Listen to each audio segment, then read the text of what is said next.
What's going on? Thank y'all for tuning in. This is Kane CEO, episode 1 of Just Saying podcast. Hopefully, we get our co-hosts together. We get a few co-hosts to come on in here so we can make this shit more official. That being said, we're not gonna hold you guys up. So today's episode 1 of the podcast. Thank you guys for being here. Truly appreciate you. Let me see if we can get this motherfucker going. Give me 1 second before we do anything. Try to share it to a few groups on the late night streaming mission. Short stream. It's not gonna be long. I try to hold you guys up.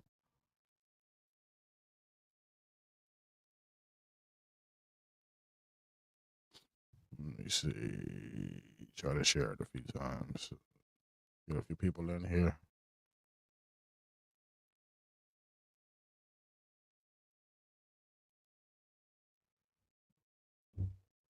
All right, so I'm hoping we get some people to tune in. If not, we'll go from there. But we're gonna keep this bitch going. So without further ado, now this case right here is a teen out of Indiana who apparently executed his whole family over a sleepover he had with his girlfriend. So we're gonna watch this. You know, I mean, the reaction's gonna come along the way. That being said, let's get right into it. Episode 1 of Just Saying podcast. You'll also see no physical evidence tying Raymond Childs III to those weapons. No fingerprints, no DNA. He shot his brother once in the back of the head as he was watching television. Next to Elijah in bed was Elijah's girlfriend, Kiara Hawkins. The defendant shot her once through her right ear. A teenager killed nearly his entire family, all because he left home without permission. An Indian. You hear what this shit is saying? A teenager executed his whole family because he left home without permission. Because he left home without permission.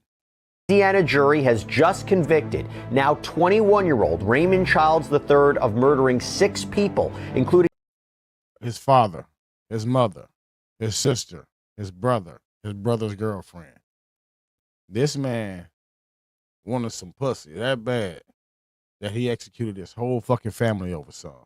A pregnant woman who was nearly due to give birth amid what prosecutors allege was an argument that turned deadly. We're going to sit down with criminal defense attorney Bob Bianchi to get to the bottom of this case and look. Now, you know he's stupid.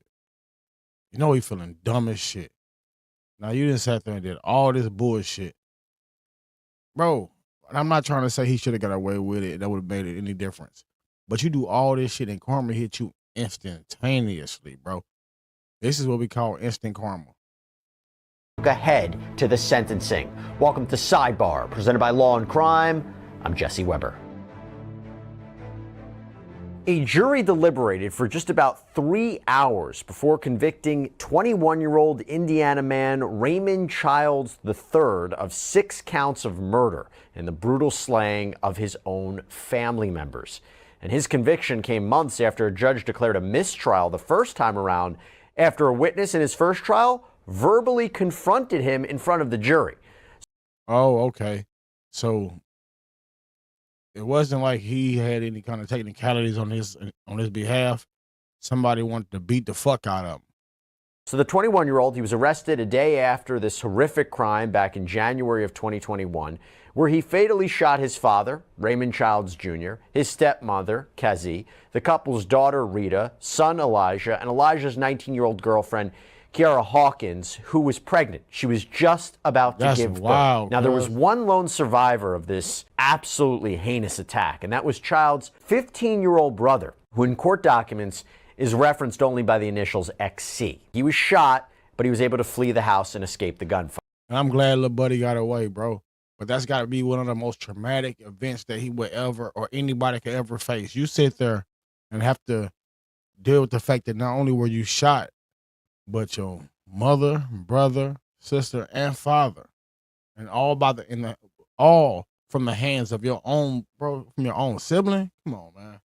Fire. Now, that's disgusting. According to the probable cause affidavit obtained by Law and Crime, XC told police what happened when he was rushed to the hospital. When XC was asked to, and that's if he ever recovers, cuz shot him, he stated, Raymond Ronald Lee Childs III. You know, like that's if he ever, you know what I'm saying, ever recovers from that. You know, I'm gonna let this play out for a second. Actually gets more heartbreaking. Lee Childs III. And it actually gets more heartbreaking from there because when he's How? asked about his parents, this is what he says. When medical staff spoke with XC about locating his parents so that they could provide further medical care, XC stated, he shot them. I think they're dead. And that's what I'm saying, man. Like, he's 15 years old. You know what I'm saying? Like, this is a time where I don't know if for those who have kids, if you're a father, you understand. If you understand the rules and how it's structured. From the ages of newborn to 5 or 6 or so is when you are pushing them to teach them. Because that's the times when they're most sponge like. They absorb more. From 6 or 7 to like 12, 13-ish is when you sit back and watch as they find their place. From 13 to like 21 is when the lessons that you taught them, you watch them apply to become the better person, or see if they don't apply them to go whatever direction they go. And once they hit 21, 22, that's when they become your friend. That's when your child is the person, or your son, you know what I'm saying, or your daughter become the person that, you know what I'm saying, that you can hang out with. If you're a mother, that's your daughter is the one you hang out with. If you're a father, your son's the one you hang out with. You go fishing, you go to basketball games, because everything you've shown him to become a man, he's implemented those things, and you get a chance to see not only him grow, but him take a break from those moments and become something that you wanted him to be. XC was just 15 years old, but he's not He only never got a just chance a to lone experience that. survivor of this attack. All those moments that he wanted with his father, he never get that. The 18-year-old graduating high school, 17, 18. He wanted, I'm saying, he wanted his family there at his graduation. They'll never be there. You get what I'm saying? His first child, he'll never have experience of his family there with him. When he gets married, his father won't be there. His brother won't be there. His mother won't be there. They won't get a chance to see, you know what I'm saying, the love in his eyes. When he meets the person of his dreams, they won't be there to say, "Oh man, son, she's great. She's somebody special for you, and she's gonna make you happy. And I'm gonna teach you how to make this. I'm gonna teach you how to be a better person, because this woman deserves the best version of you. That way, you can give your children the best version of you." He would never get that taught. Attack, but he is a key witness who provided firsthand information to police and prosecutors about the brutality that had occurred. We'll get back to that in a second, but I have to address what's the lingering question here. I'm sure all of you have. Why? What could have possibly led Childs to literally execute almost his entire family? Apparently, it was due to a spat over whether he could stay the night at his girlfriend's home. Yeah, Childs. So because he couldn't stay the night, his pops didn't want him to spend the night over at chick house, or his stepmom didn't want him to spend the night over at chick house. You know what I'm saying? Granted, he's 20, 21. But let's think about this for 1 second. All right. We're talking about a child. Granted, he's 20, 21. This is still a motherfucker with, you know what I'm saying, who, when we revert back to my previous statement, is how when they get to this age, this is the age when you see what the type of person they are. Yeah, he's very content with his decision. But at this age, this is where you see the person they are. His father knew he wasn't responsible enough, mature enough as a man, mentally, to handle a lot of things. Apparently. Because at 20, you having a problem with going to stay over a chick crib. Man, I was doing that shit when I was 16, 17.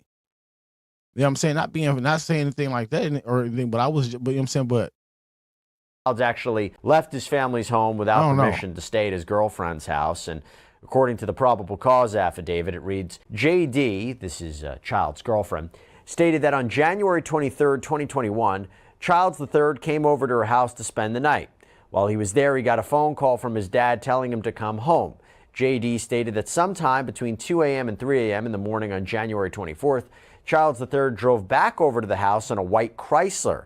Childs III stated that his father had kicked him out, but we know that version of events is not true because Childs had actually gone home to kill his family before coming back to his girlfriend's house. That's even worse. To be clear, she didn't know about this when he came back, but a surprising phone alert would soon raise some suspicions for her. Why? It says, the probable cause affidavit, about 30 minutes after Childs III arrived back at JD's home, JD received an alert on her Citizens app that there had been a shooting on 36th Street.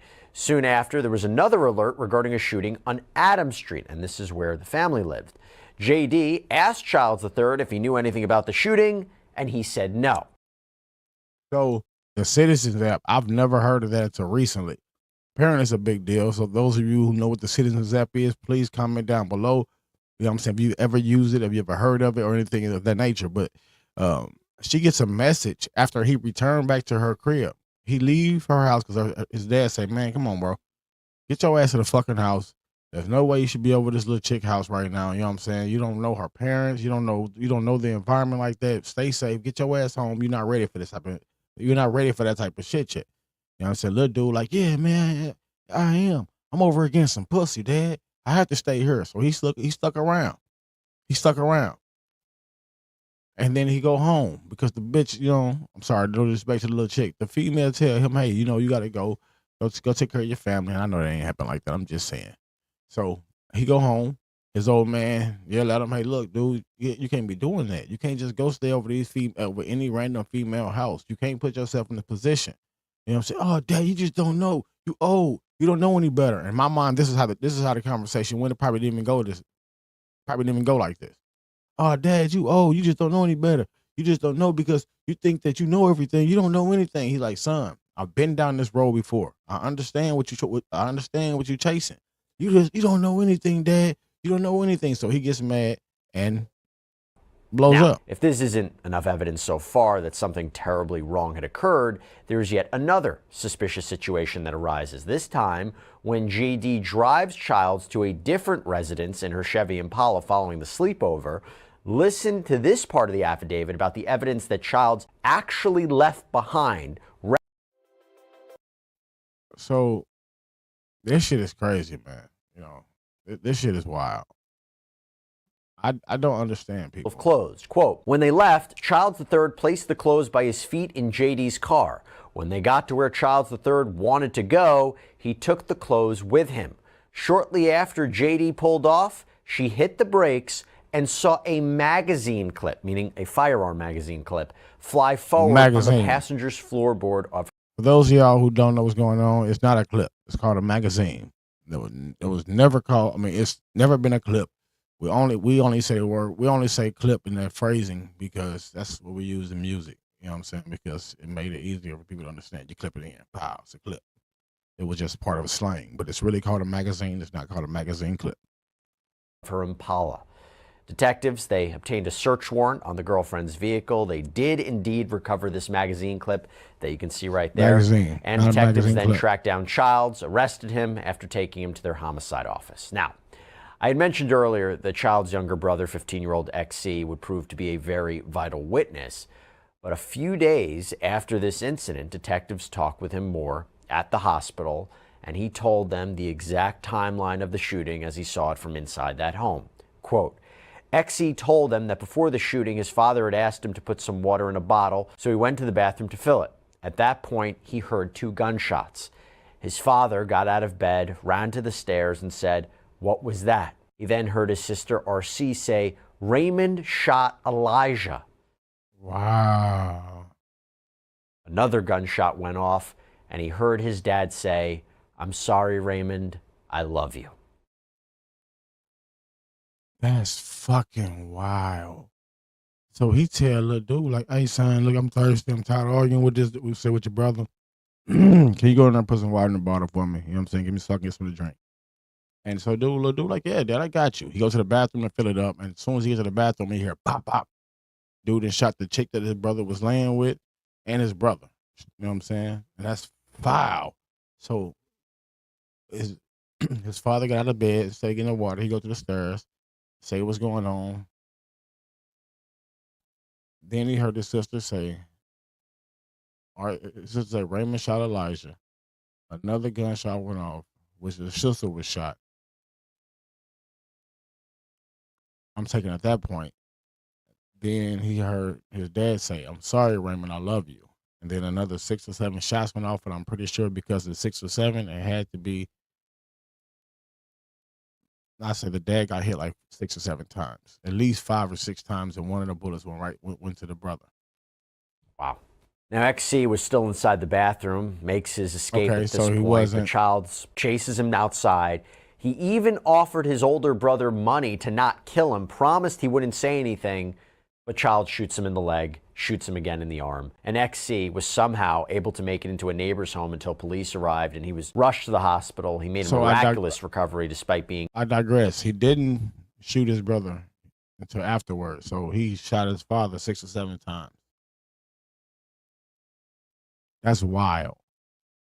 That's wild. Like, what the fuck is wrong with these kids, man? Like, what is going on through the mind of these children to where it's like, and these young men to where it's like, oh yeah, this is what you had, this is where it's at, and then like you don't get anywhere but jail behind it. If your long term goal is to end up locked up in a cage for the rest of your fucking life,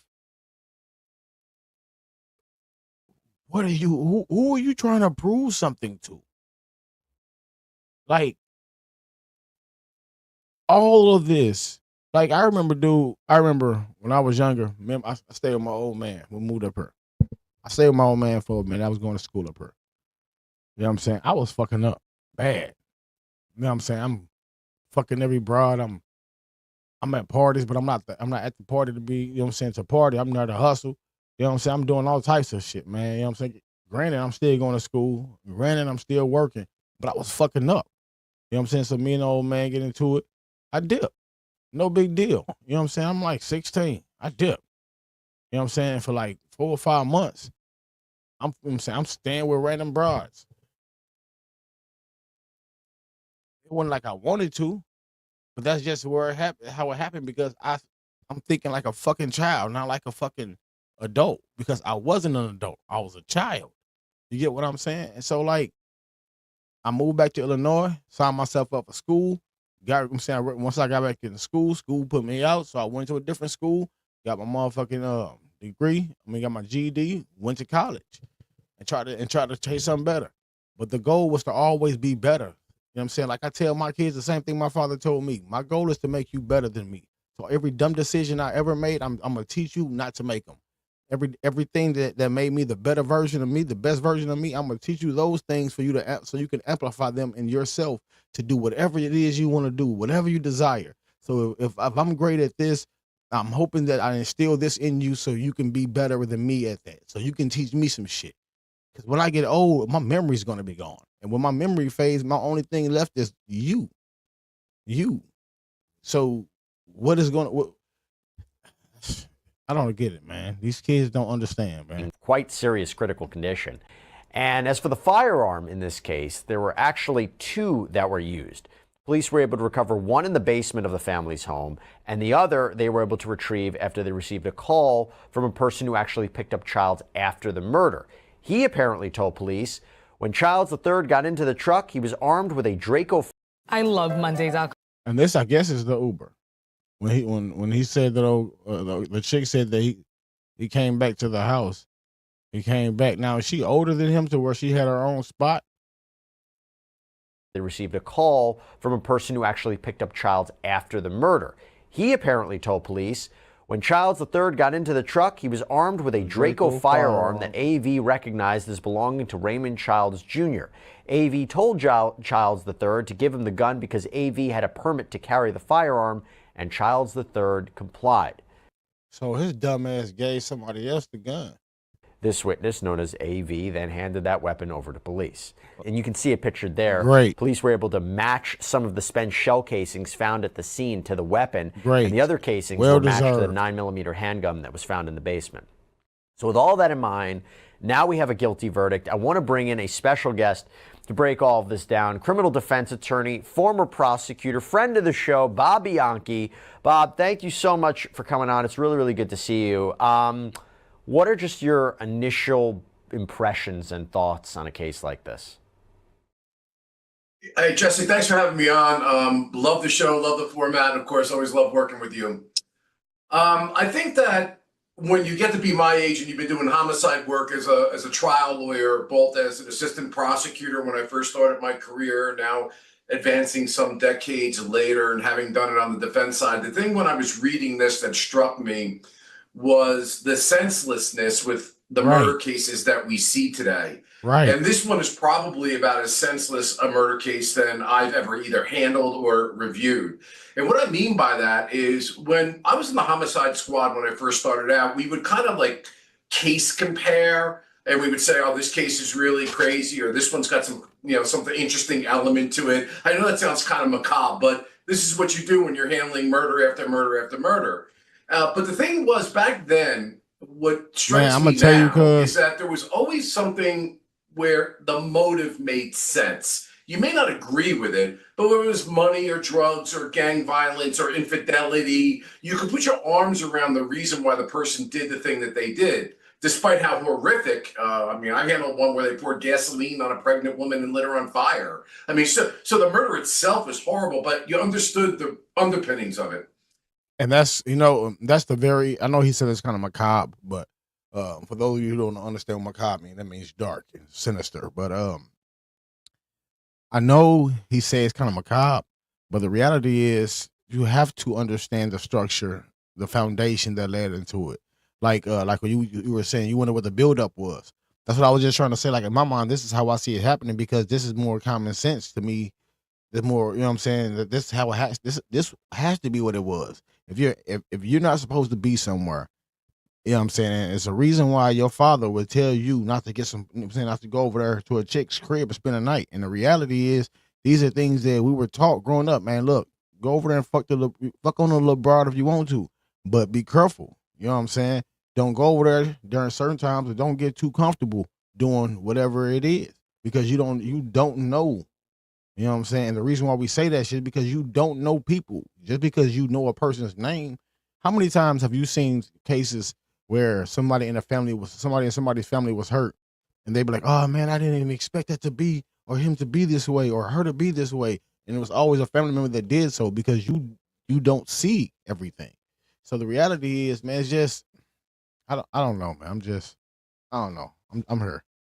Today, when you see something like this, it just seems to me that there's a massive desensitization of individuals. There's no bar in terms of the conduct, and to me, it's almost like an automaticity. Yep. It's like I'm angry and I'm gonna lash out in as big a way as I can. Now, I think he said it best. You know, our generation and previous generations we had, it was always what they called motives. They looked for the motives, you know what I'm saying, and when it came to people who did these things a lot, they looked for the mo, the modus operandi. But when you look for motives in case, you look for what led up to this. What's the reason behind it? But he's saying because everybody is so desensitized, whether it be social media, whether it be TV, whether it be music, no matter what it comes from. And yeah, I will say, as a person who raps, you know what I'm saying, and whose music used to glorify. I'm not gonna say glorify, but reflect a lot of the things that a lot of the negative aspects of what we were doing. But that was the small minuscule of the music that I produced. You know what I'm saying? But like my thing is, I've learned about what each frequency does, with each how songs or chants, and when people sing or chant your songs so many times, it creates that energy. So it's either a negative or a positive energy. Like if you go to a concert and everybody's chanting some weird, evil, sadistic shit, that's the energy that's going to be produced because everybody's they're chanting along and they're creating that energy, and it starts to feel that environment. And if you go somewhere where you feel where everybody's singing something positive and so happy and joyous, you're gonna feel that energy. It's gonna be overwhelming because that's the energy that's being amplified and produced. So yeah, I do say music is a big cause of it. But in this generation, I think solely I'm not gonna say solely. I think there's a couple key factors, and when I mention these key factors, it's gonna offend a lot of people and hurt a few feelings. But I'm gonna be honest to my opinion, to my personal opinion on how I think these things play out. I think one of the main factors to this generation going through what they're going through is because of lack of lack of mental and emotional awareness. This is the generation with the highest suicide rate, the highest murder rate, and the highest depression rate. Those three things, and I'm sorry, and anxiety, and so many other self-diagnosed things that they have. So this is a generation that's looking for ways to fill a void that they think they're missing because they want to fit in. They spent their whole life being taught by a society. What happened was their parents taught them to a certain age. And remember in the beginning when I was telling you about the age ranges from newborn to newborn to 5 or 6, then 6 or 7, 6 up to like 12 or 13. When the parent lets go to see how that child reacts within society, within the not just society but schools, just in general, they get a chance to learn and get feelers out there so they can monitor and tweak a little bit. You know what I'm saying? It's like when you're doing music or doing an edit, you tweak it a little bit. Make sure, hey, look correct in here because you're going the wrong way. You're in the right direction, but you're going the wrong way. Let's get down the right path. So like those moments, you have to focus in on. But I think it's more or less when you have people like this, when this generation, they never had that because when they get to school, they start looking for ways to fit in with everybody else. And everybody else in society is being pushed down the direction of, oh, my parents don't know anything. I'm smarter than my parents because I know how to look on YouTube and Google and do the same things that my parents know how to do. The people who taught me everything I've ever known, now I get to an age like 12, 13. Now I know more than them because they taught me everything. And even though they were teaching me the things that I didn't know, which means there are a lot of things that I don't know that they still have yet to get a chance to teach me, I'm going to assume that I'm smarter than they are. And this is the generation we're in, where they're competing with the knowledge from everyone else. Of course, I'm gonna get into that in a second, though. In a second, bro, and it's very important to get there. So they're being taught things that they shouldn't be taught because they think it's cool, they think it's normal, because they want to fit in, because they're trying to emulate whatever society wants them to emulate. They have no free will. We live in a world right now of follow the leader, of copy and paste. Nobody is actually leading; they're following followers. Hence why just to get anything, to get people connect to you, they have to follow you or subscribe to what you're saying.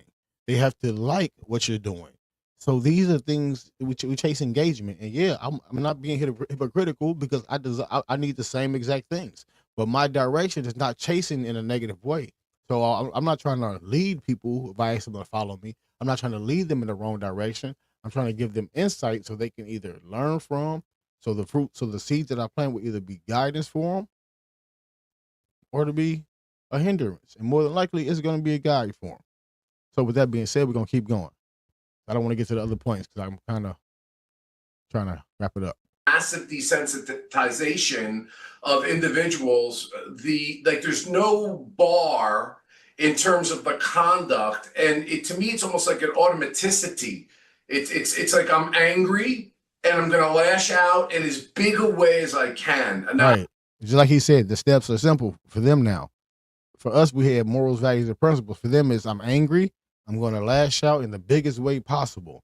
And it's not just that's when I say the generations now lack mental and emotional stability, and they don't know how to control.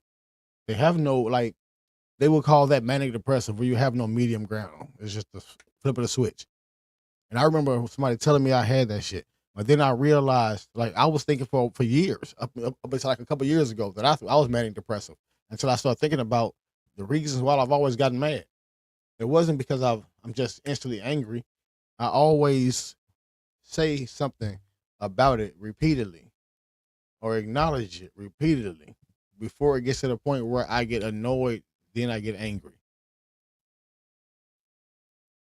You get what I'm saying? So I've never been like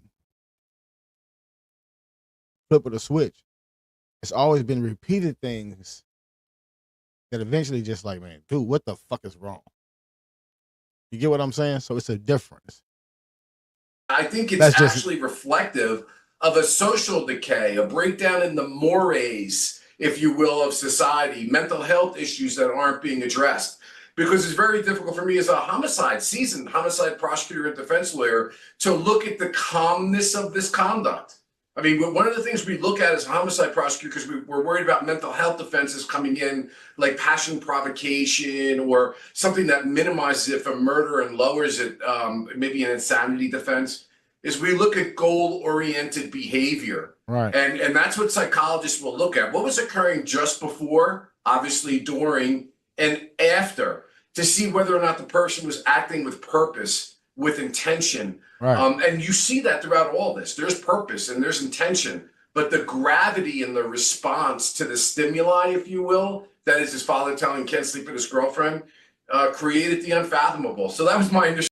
Now, see, basing, I'm not trying to judge here, but just basing off the look of the father, the way I'm pretty sure that's the car he was driving, and I'm pretty sure that's their vehicle too. Pretty sure of it. Buddy wasn't a L7, and he was raising his son to be trying to be a good guy.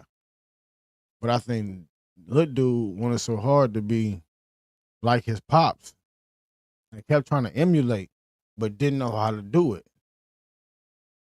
And he getting mad because his daddy tell him like, "Look, bro, you're making the wrong decision." I know better. I'm smart enough now.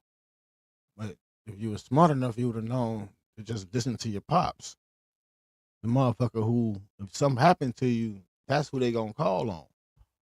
If somebody, if you get jammed up, that's who you gonna call on.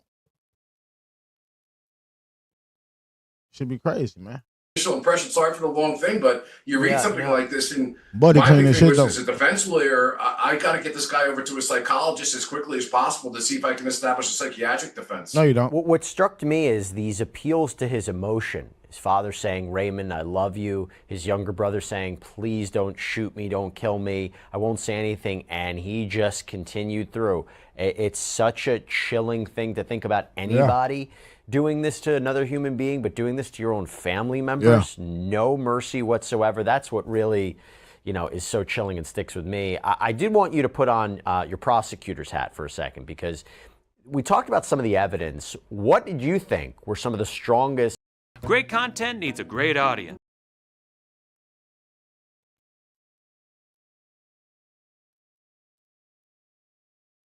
That the prosecution had on him? Oh, well, I guess I can answer that by looking at it as a defense lawyer. Like, as a prosecutor, what I say to myself is, and it's kind of like backwards, like, what is the defense going to do?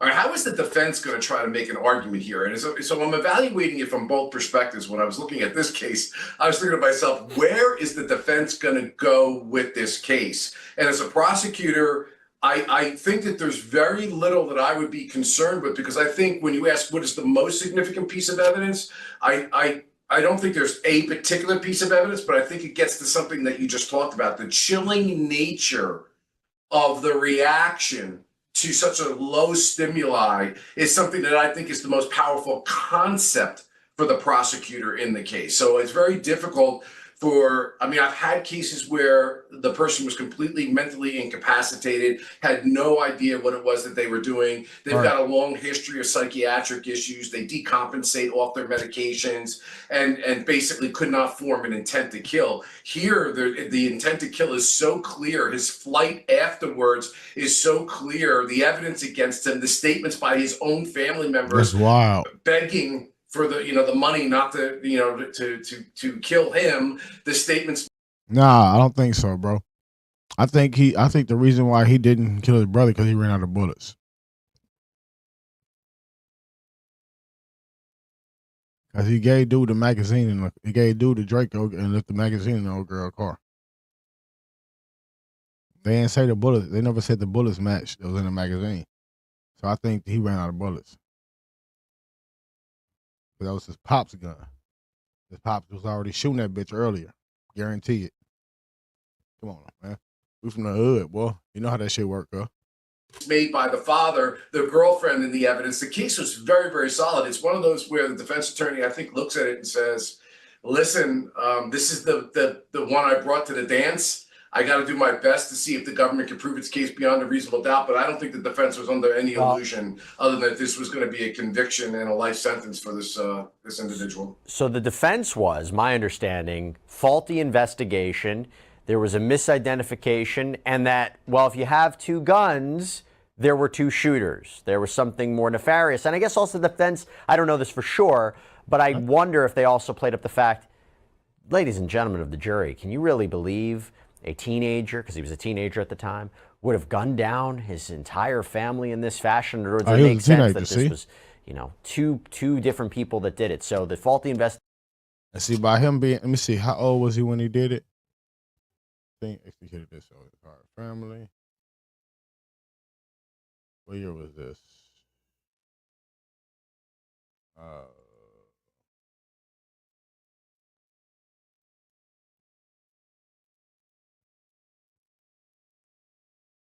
So this was 3 years ago. He was 18. All right, so he was 18, which means he was either still in school. He had either just finished school, just graduated, or about to graduate.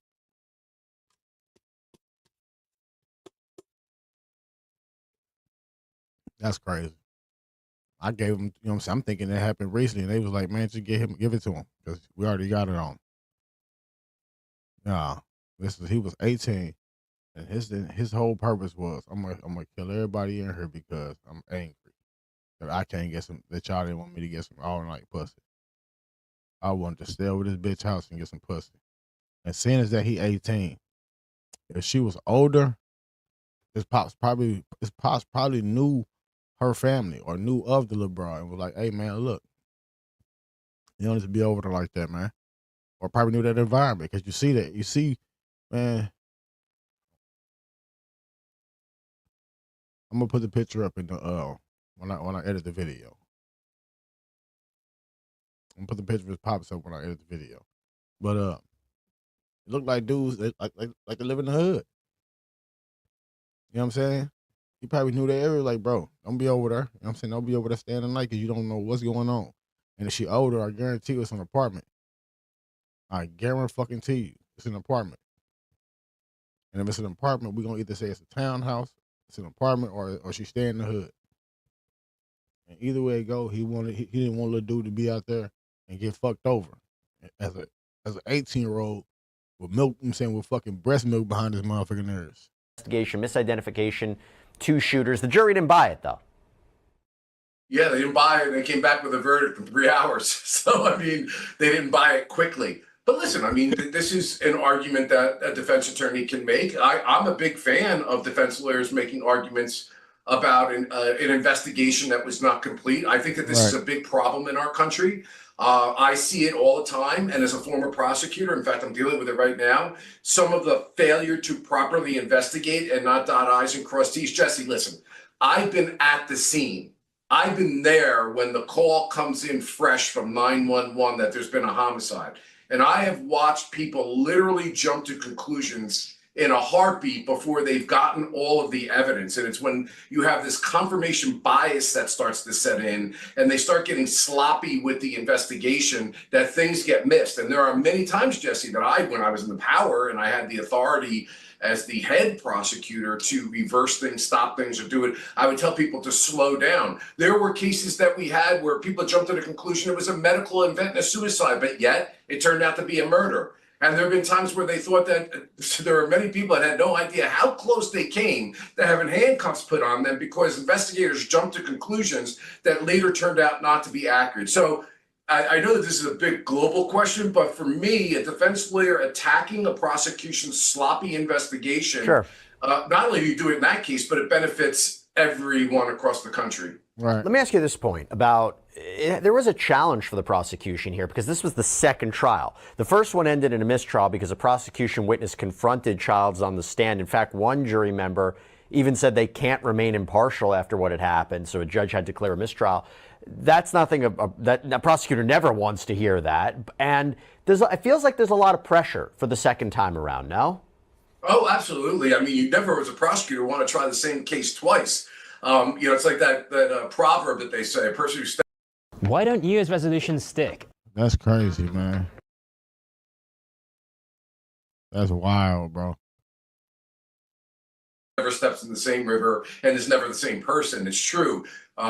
As time goes by, and it's like that proverb that they say: a person who steps in the river never steps in the same river and is never the same person. It's true.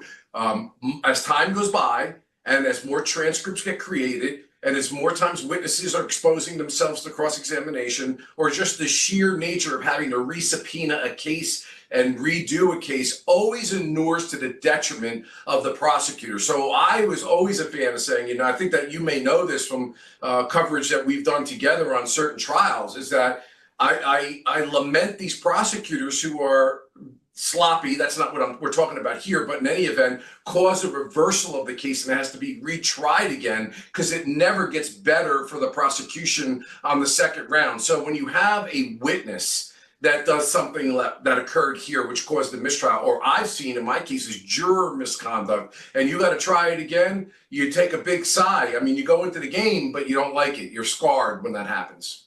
I want to ask you about sentencing. So he wasn't just convicted of murder, which I believe under that state law, each count can carry 40 to 65 years in prison. But he was also convicted of attempted murder. So that's, I believe, 20 to 40 years in prison, and then a misdemeanor charge for carrying a gun without a license. Will this 21-year-old ever step out of prison again? Well, Jesse, that's a big question, too. A very good one. I don't think so. But I am watching more and more as time goes by and disagree with the idea that we have, based on quote unquote science, indicated that people under the age of 26's brains are not formed properly, and therefore we should give them a break on sentencing. And these arguments have been successful in many places.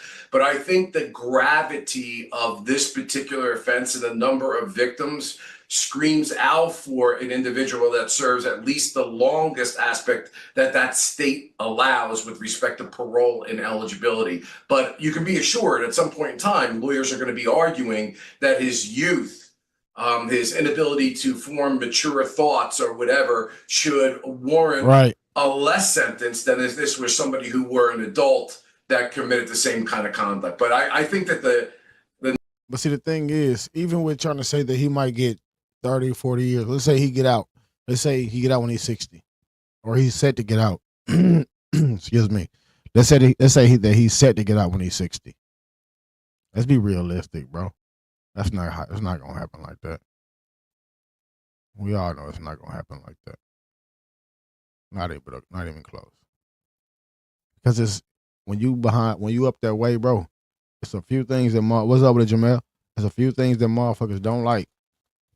Chomos, motherfuckers who touch and hurt kids, people who hurt kids in general, and motherfuckers who do shit to their family. And the reason why, and it ain't what you think it is when it comes to the family one. It's because most of those individuals didn't have one. A lot of them motherfuckers who had one, a lot of them in there for shit that they've been what we call a free case, where they were given the case, and police done threw something on them, or somebody then said that this was them, and they didn't have enough money to fight it. You know what I'm saying? I appreciate you for being here, bro. You know what I'm saying? So they didn't have enough money to fight the cases, and a lot of them motherfuckers was broke and couldn't fight it, and they were innocent as shit. You know what I'm saying? And they family went through hell when broke trying to get them lawyers and trying to get everything taken care of, but they couldn't afford it. So they take family seriously. Not only that, but if they bring you in, because when you behind them walls, that shit break down into sections. It's not just gang sections, it's race. So depending on where you at, they in Indiana, and it's very racist in Indiana. Very very racist in Indiana. And when you up that way, them white boys want you.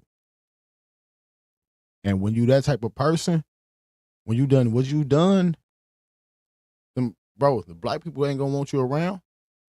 They're not gonna want to have you there because they can't trust you. Your own father couldn't trust you. Man.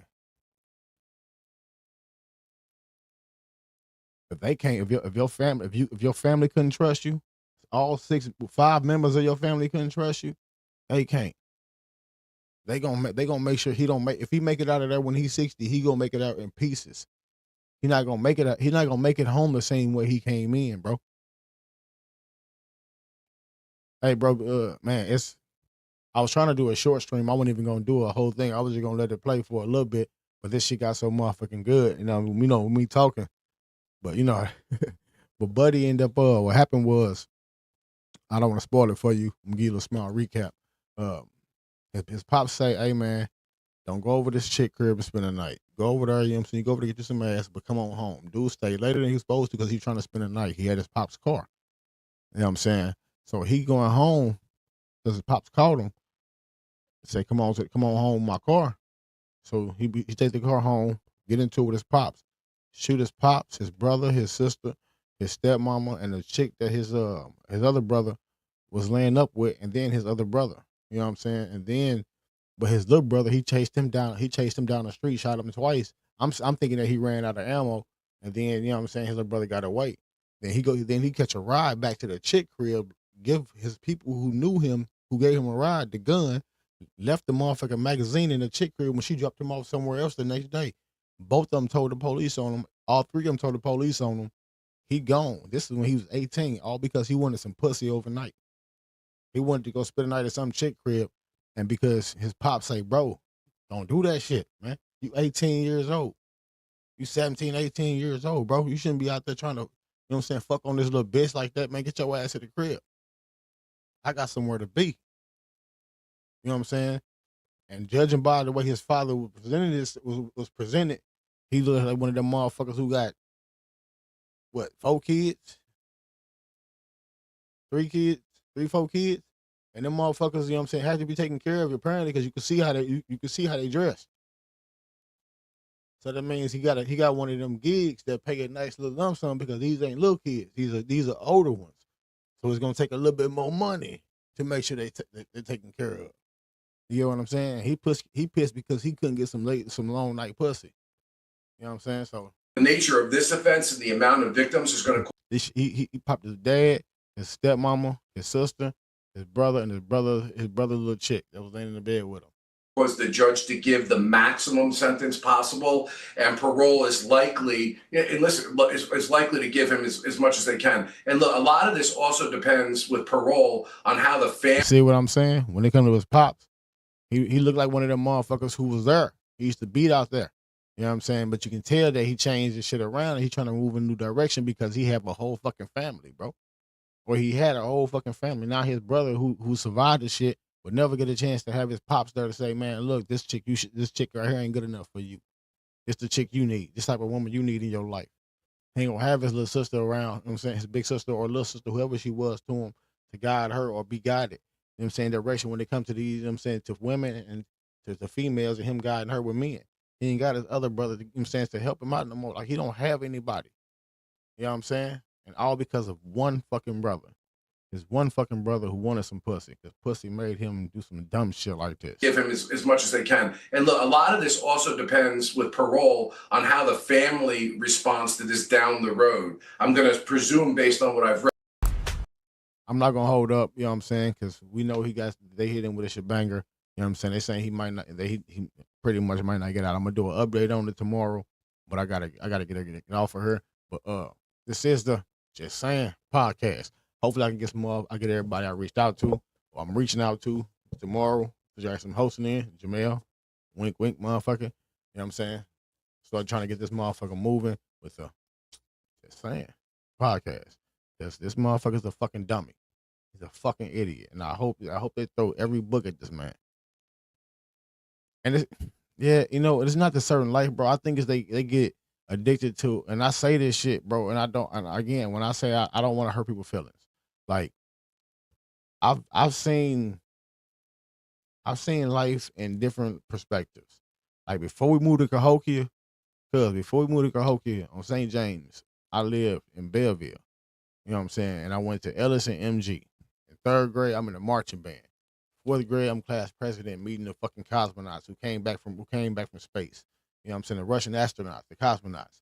You know what I'm saying? In fifth grade, we changing classes and learning about all this crazy shit. I'm dissecting worms and learning about all this shit that I've never thought that I'd be learning about in fifth grade. Sixth grade, I'm saying halfway through the school year, well, not even halfway, in October, you know what I'm saying, we moved to Cahokia.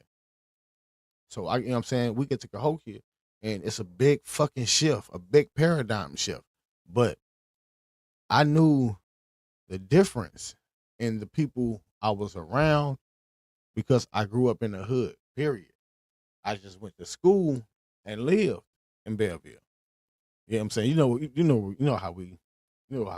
many of us it is, a lot of us. But the reality is, like, shit was different, bro. Like, when you got people who, I never tried to fit in. My mama never tried to make me fit in with people. She never tried to make me, like, if I said, if I did some shit that would be considered some black shit, you know what I'm saying, some quote unquote ghetto shit, she never made me feel bad for it. You know what I'm saying? She let me be who I was. I learned to be able to maneuver with other people and, you know what I'm saying, have conversations with people based on the environment I'm in. So if I'm in an environment where it's predominantly Caucasians, I can make them feel comfortable, make myself feel comfortable, and be playing through everything. And I'm not saying I choose to make them feel comfortable. What I'm saying is I'm able to be in a position without there being any awkwardness in between it. Uh, I can go anywhere and do anything I want because this is who I am. I never tried to emulate anybody. And when you try to emulate the environment you're in, like you're told, oh man, don't do that because people they gonna think you ghetto or they gonna look down on you. I don't give a fuck about how people feel about you.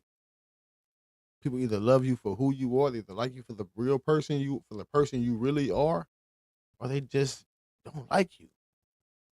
If I have to make up an image or a character for you to like me, bro, then you weren't gonna like me in the beginning. If I have to create this facade for you to like me, then you just genuinely don't fuck with me. Because people I'm around, even if I don't agree with half the shit they talk about, I fuck with them because I fuck with them. I'm not a yes man. We're not gonna agree on everything. You know what I'm saying? Like, the only time a motherfucker should be agreeing on everything if it's a man and wife in public. That's it. You're not gonna agree with everything every person say to you. You don't agree with everything your parents say to you. You don't agree with everything anybody say to you because you have your own train of thought. But when you learn to accept people in that, and I want people to change just to be around you, that's when you become a better person. I think personally, me personally. So like, there's people who, like, I don't do religion. There's people around me who from all walks of life, Islam, Christianity. I know a couple of Buddhists and Hindus, not many, but a couple. Yeah, you know, I think it's too late for people who never want to give it the chance. When you spend your time trying to be somebody else's version of you, then you will never get a chance to even enjoy the real you. You will go through so many fucking mental health issues, depression, uh, self hate, because you don't even understand who you are. Because you want to fit in with everybody's image, or you want people to feel comfortable with the image of you. I don't believe in that shit, bro. If I'm happy, I'm happy. If I'm laughing, I'm laughing. You know what I'm saying? Like, if I'm angry, I'm angry. If I'm happy, again, like, that's just how life works, man. You have to be. We accept good with bad, ups and downs. You don't understand that flowers don't bloom because the sun is always out. It has to rain. Otherwise, everything will dry out. It's the chaos theory. In order for anything to be perfect, it has to be dramatically imperfect. If I wanted it, like, what made me who I am today was those days where we didn't have shit. We didn't have any cable. You know what I'm saying? We couldn't afford certain shit. My mama created certain games. She helped me create certain games. And it's games I still play to this day, where we'll take words and we'll spell them backwards. And the other people in the room have to guess what the word was. So it taught me more words. Because I be looking around for words and I learned how to spell them backwards. So then I start looking up words. So the more and more I started doing that shit, it became fun for me. Like, these are things that I've always brought with me. Like, the things in life that you bring with you aren't always gonna be negative. They ain't always gonna be positive. A lot of the positive shit you don't even remember until later on down the line, and then something triggers that memory, like, oh shit, damn. But that's how life works. But when you live in a time where you're trying to impress everybody else and emulate everybody else, you never get a chance to enjoy the real you. You can't enjoy the real you because you're too busy trying to fit in. And if you're too busy fitting in, who will ever see you? That's like if you let's say, for example, it's my last thing I'm gonna say before I get head out of here. But if you have if you buy a pair of Jordans every day, a pair of Air Max every day, a pair of Reeboks every day, a pair of um I don't even want to Vans every day, a pair of Converse every day, a pair of Adidas or K Swiss every day. Show my age right there. A pair of Pumas every day, right? If you buy if you buy 5 outfits to go with each one of those shoes, you buy a hat to go with each one of those outfits, a jacket, belt, new chain, new rings, new watch. You know what I'm saying? Earrings, all that shit, right? Fresh haircut, right? But you go to Catholic school and you have to wear dress-up shoes, slacks, and a t-shirt, a button-up shirt with a tie, and a suit jacket every day. But you bought all these things. But all these things that are beautiful, right? Every day you bought these Jordans and Huaraches and Reeboks and all these shoes and shirts and fancy labels. You bought them every day. But only thing you're gonna see anybody will see of you is the button ups, the ties, the jackets, the shoes. It's not even the ones you bought every day. They're the dress shoes you have to wear. The slacks you have to match with. So you have to fit in with them to make them happy. But the real you would never be seen. So you can never enjoy the real you. The Nikes you bought, you can never enjoy those. The new Gucci shirt you bought, you can never enjoy that. The new Pumas you bought, fire. You can never enjoy that. That new piece you got your name customized with the state behind it, and a picture of your favorite animal on that bitch, which happens to be your favorite football team, they can never enjoy that. In order to be the real you, you gotta quit trying to fit in. Then every day, when you buy those new Jordans, those are metaphors. That's a new you every day. That's a new version of you every day. It's a new greater version of you every fucking day. It's a new book. Those Jordans could be books.